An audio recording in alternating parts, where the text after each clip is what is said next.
Welcome to the Lead Defend podcast, a show designed to help you grow in faith and leadership as you navigate the stages of young adulthood.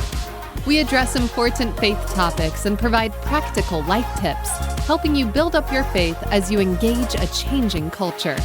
Now, here are your hosts.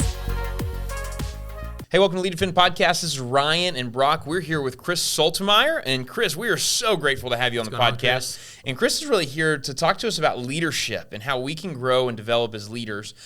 Chris, you have had the opportunity to lead in some pretty significant ways. You were telling us about being on the board of several publicly traded companies, private companies, but also you served in pretty high positions at Walmart in the past, correct? That's correct. And first off, let me just tell you, Ryan and Brock, I'm really happy to be here with you guys today. So I'm looking forward to this and just talking some about leadership. Absolutely. So yeah, before serving on some of these boards and doing some of this sort of thing, then I did have a fairly significant role at Walmart. And actually, Ryan, before that, I would say kind of my leadership journey started being in the military. Okay. And so serving in the U.S. Army and getting that opportunity. Thank you for that. Yeah, thank you for your service. You bet. Thank you for saying that. But getting that opportunity to lead soldiers in combat situations and things like that, that really kind of started my leadership journey. Sure. So we ask this question often. When was the first instance where you recognized, I may be a leader?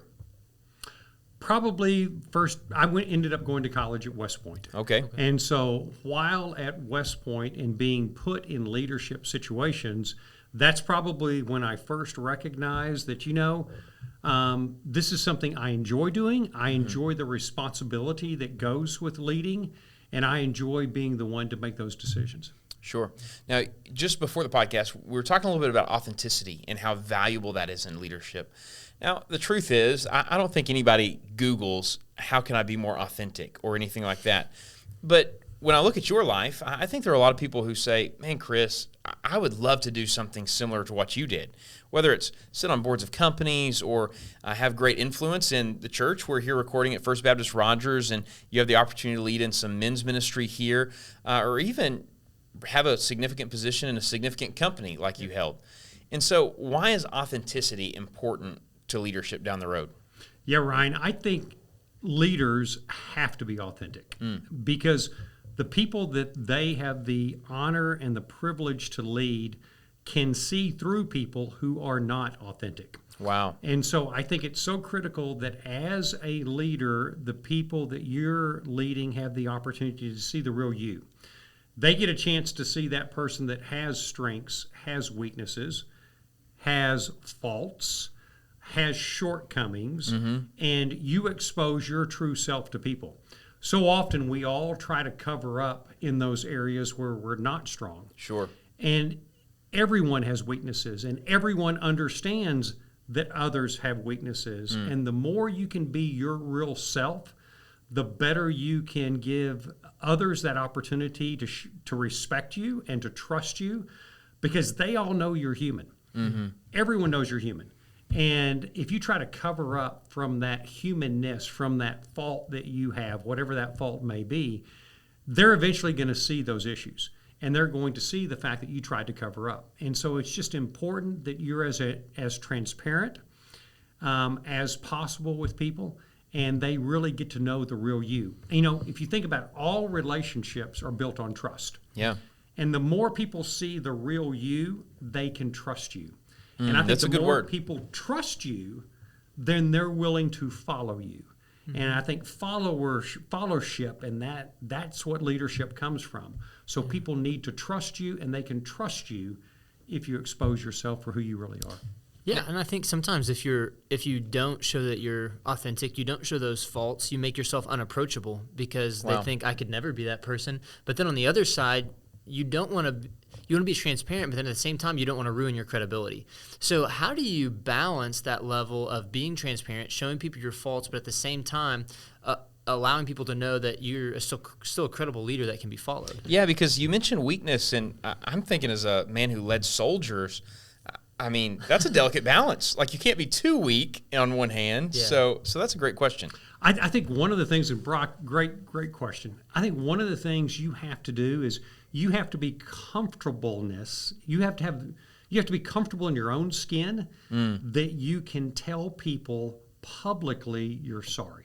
Wow. And that there's a lot of leaders that are unwilling to do that, Ryan. And you've got to be and you got to have a level of self-confidence that when you mess up, you can go to people publicly, individually, whatever, and say, you know what, I screwed up. I'm sorry. I should have done this. That actually builds trust with people. Yeah. And it actually builds credibility with people if you're willing to do that. And so I think it's that level of being authentic that is critical if you're going to be put in that position of leadership. Yeah, that's a great word. And so you talk about building trust with folks. What are some instances in which you would say, hey, I blew it and I lost trust with people? Is there anything you would say like, man, I really made this mistake and I lost trust? Because those things happen. How do you respond to those? Yeah, I think there's lots of times. I can't think of one instance where I lost trust. Sure. I can think, Ryan, of lots of instances where I made wrong decisions. And when you don't necessarily lose trust when you make a wrong decision. Sure. In fact, you can actually build trust if you handle making a wrong decision correctly. That's an incredible thought. And so it's just one of those things where we're going to go this direction. Then you realize, nope, we should have gone a different direction. Sure. If you go back to the organization and say, hey, based on these facts, this is what we thought we needed to do, but reality is either we didn't have all the facts or whatever, we made the wrong decision, we're now going this way, people give you credit for that. People that actually enhances your value to them. Wow. And so you just got to be, and you see in society today, you don't see it. You don't see that with politicians. You don't see that with a lot of people. I mean, that's one of the things. I look at someone like Coach Pittman with the Razorbacks. I think that's one of the things, his realness is one of the things that so communicates to those athletes. Yep. And it communicates to the recruits because he's real, he's authentic. Yep, he's overweight. Yep, he doesn't have perfect grammar. It doesn't matter. What you see is what you get, and that builds trust. That's a good word. Now, when you talk about authenticity, it means that you're bearing some of your weaknesses. Now, as a leader, you've often caught criticism, I'm sure. I don't know that. I'm just assuming because every leader does. It seems to me that being authentic could lend itself to increased criticism because you're saying, hey, here's my weakness for everyone to see. Why is it worth it to take the increased criticism that often comes with authenticity? Ryan, great question. Yes, it exposes you more. When you don't hide your weaknesses, but you're willing to share your weaknesses, your shortcomings, it does expose you. But I think people actually are incredibly forgiving. And when you expose yourself like that, actually people then can see themselves in you, and they can see their own faults also, and they just recognize that, and it actually, in my experience, it actually builds the relationship and it builds trust. So it's a win. Now, you've got to be comfortable in your skin and have self-confidence to be able to expose yourself. If you're in an organization where, you're constantly worried about your job or your position or things like that, then you may have fear of exposing yourself because it might weaken your position. So you've got to be comfortable with where you're at, and you've got to have that freedom to operate in that space. Yeah, and I'm even thinking about the biblical precedent of in our weaknesses, He's made strong. Paul being willing to bear out all of his weaknesses and point and say, and God showed up in my weaknesses and said, my grace is sufficient for you. And so as leaders who are specifically Christian leaders, much of our audience, if not all, are Christian leaders, obviously that element of following Christ, it should show up in our authenticity. And so in the military or in your position with Walmart, how did your faith, how's your faith communicated as you presented that authentic version of yourself? Brock, great question. And I tell people all the time, never check out your faith when you walk into the front door. I worked at Walmart for 30 years. The last 7 years of my time at Walmart, I was the EVP of logistics for the company. So had supply chain responsibility for Walmart. Never check your faith out when you walk in the door. So while you can't necessarily witness to someone at work, you can talk all the time. We had Monday meetings at Walmart. So every Monday morning, we had an all-hands staff meeting. We had people on video conferences literally from all over the country and sometimes all over the world. We would all meet and talk about what were the critical things that happened over the weekend last week, what are we going to try to get done this week. That was a perfect opportunity to take a few minutes and just talk about what a great weekend I had. You know, and literally, hey, I hope you guys had a great weekend. I had a super weekend. You know what? We had this great event at church this weekend. Yeah. And at church, da-da-da-da-da. And you know what? We've got a Christmas program coming up, or we've got an Easter program coming up. Any of you folks that are here in Northwest Arkansas, if y'all want to come see me. I'd be happy to take you to it. Da-da-da-da. Wow. Yeah. You can do that stuff all day long. Because what you're doing is relaying from your own life what's going on right now. Yeah. You know, there's a great video out there, you know, The Chosen. Yeah. And a lot of people have been watching The Chosen. What a great topic to talk about. And you can talk about that in a work setting. Absolutely. Hey, I watched The Chosen. It was fantastic. Have you seen that? You need to watch that. So you can take all of your life experiences to work and communicate your life experiences, even though you can't necessarily say, you know, Brock, are you going to church? You're not going to church. You need to go to church. You know, let me tell you about my faith. I want you to, you know, get on your knees right now. You can't do that at work, but you can do all these other things. So never let the fear of walking through the doors of an office cause you to take your faith out of that setting. Yeah.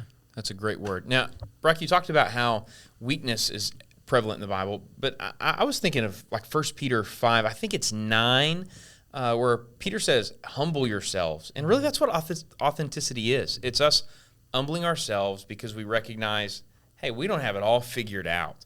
I think there's been something very prevalent in our culture recently. I mean, we've talked about cancel culture and folks getting canceled, and that's really the world choosing to humble people for reasons that the world determines. And so could you talk to us for a bit, Chris, just about how being humble as a leader long-term has great benefit? Yeah, one of the things I tell people all the time, the only sustainable form of leadership is servant leadership. Yeah. And when I mean sustainable is it's the only form of leadership that functions whether the leader's there or not. So if people understand that your passion is around the organization and their best interest, not yours, it's about the organization, Sure. It's about their best interest. If they understand that that's your focus, then they will do the activity, they will take care of what needs to get done, whether you're sitting in the room or not. Yeah. I tell people the story all the time. We had when I was at West Point, we had a senior when I was a freshman that was just hazed people all the time, screamed and yelled at people, hazed them. The point was, when he wasn't there, people did whatever they wanted to do. When he was there, then you did whatever he wanted you to do. That's the opposite of sustainable leadership. Yeah. And so yelling and screaming and throwing temper tantrums and all those kind of things, they never work. They work short term when the object of fear is present, but they never work long term. See, that's beautiful because as a leader, I mean, you're trying to lead things that would have massive impact. You don't want just short-term impact. Hopefully even after you're gone. Yeah, exactly. Yeah, that's a great thought. So, I mean, leading as a servant where everyone understands that their best interests, Brock and Ryan, your best interest is what I'm focused on. The organization, the church's best interest is what we're focused on. When people understand that, I think Brother West does a fantastic job, the pastor here at FBC Rogers, of focusing on the church and what is the best for the church as the bride of Christ. And that is what we need to focus on. Yeah. Man, that's an incredible thought. Now, you may not would say this, but I'll say it about you. I look at your life and what you've accomplished in business, and you've had a successful business career. Now, for students who right now are either in university life or in high school or young adults just starting in their career, and they see what you've done, what you've had the opportunity to do, what are some steps that you took early on that enabled a lifetime of leadership?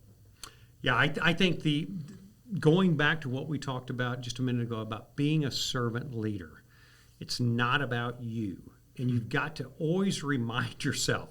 I think we are all so naturally self-centered individuals. I think that's the sin in our life is we're self-centered.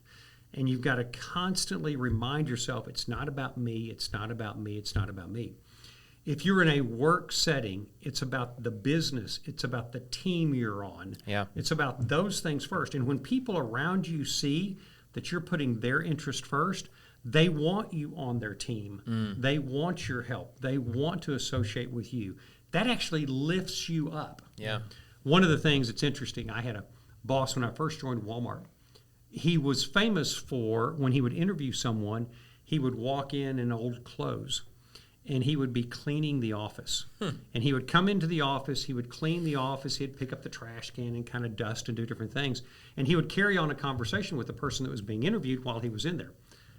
That they would think he was, quote, the janitor, when in fact he was, at that time, the EVP of logistics for Walmart. But that's one of the ways he would would use. And if the person wouldn't talk to him, or if the person talked down to him, or the person wasn't friendly to him, or things like that, that right there would click. Wow. Okay, this isn't necessarily a person we want on this team because they think they're better than the custodian. Yeah. And if you think you're better than the custodian, you're not a teammate. And so little tactics like that to determine, can a person be a servant leader? Can he treat everyone as equals, no matter what their job is? That's a great word.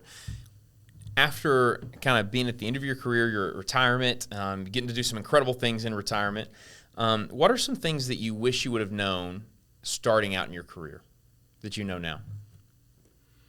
Great question, Ryan. Let me think about that. What are some things early that I think I would have, I had always heard about the multiplier effect and time. And I'd always heard it from a financial sense. I don't know that I really understood it from an influential sense. So one of the things that we talk about from a church standpoint, if you can lead, 2 people to Christ a year, and then those 2 people lead 2 people and blah, blah, blah, blah, blah. I think when you're 20 years old, you don't think about the multiplier, the compound effect of 40 or 50 years. Wow. You think about this year, and that's all you really think about.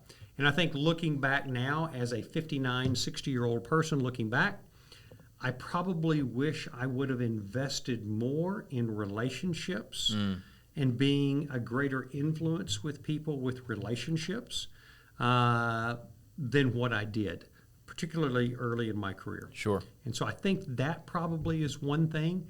I think the other thing that I wish I would have done more of is pray with my wife.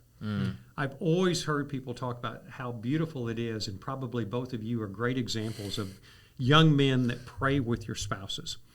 That is not something that has ever come easy for me. Sure. I am not a prayer warrior. Prayer is work for me.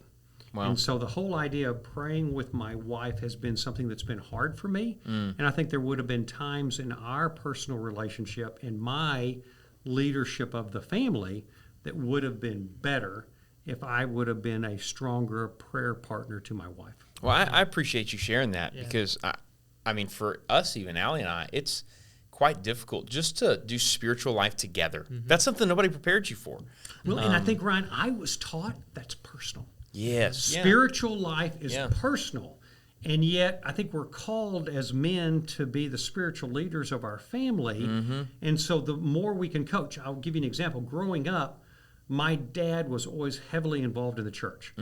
But in the home, it was my mom that led devotionals and led a prayer time. Wow. So I always saw that from my mother, not my father. Sure. And so that's something that that I should have done a better job of with my wife. Well, I think it's really interesting because, we started talking about within that authenticity, being willing to bear your weaknesses and even seeing you an example. Our listeners seeing an example of you doing that right now.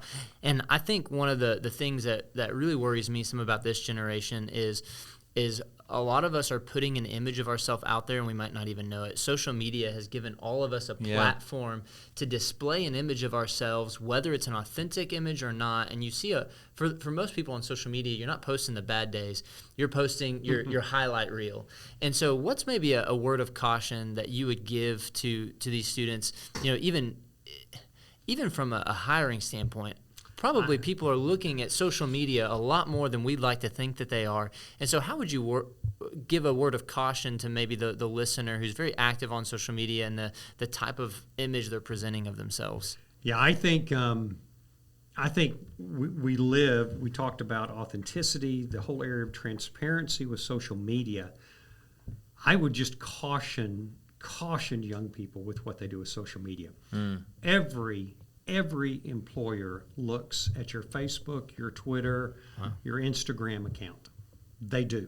And that stuff doesn't go away. And you might think you deleted it, but doesn't go away. And so no matter what you're doing from a social media standpoint, just remember, the old adage, would I be comfortable with this being publicized? It is. Would I be comfortable with my mother or my grandmother reading this stuff? They could.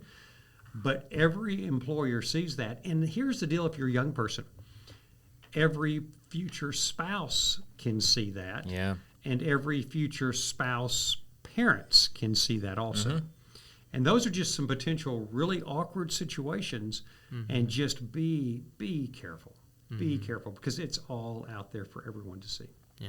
Chris, thank you so much for this conversation. This has been beneficial for me, and I know it will for listeners. Hey, we have Lead Defend Conference coming up on March 5th, 2022. It's going to be great. We also have Lead Defend Conference Foundations, which is specifically for middle school students. Let's go. Brock's been working hard to bring that to us this year. Go to leaddefend.org for more information. Until next time, this has been Lead Defend. That's it for this episode of Lead Defend. To hear more episodes from the Lead Defend crew, visit absc.org/podcasts. If you liked what you heard, rate and review us on your favorite podcast listening site. Want to learn more information about the next Lead Defend conference? Visit leaddefend.org.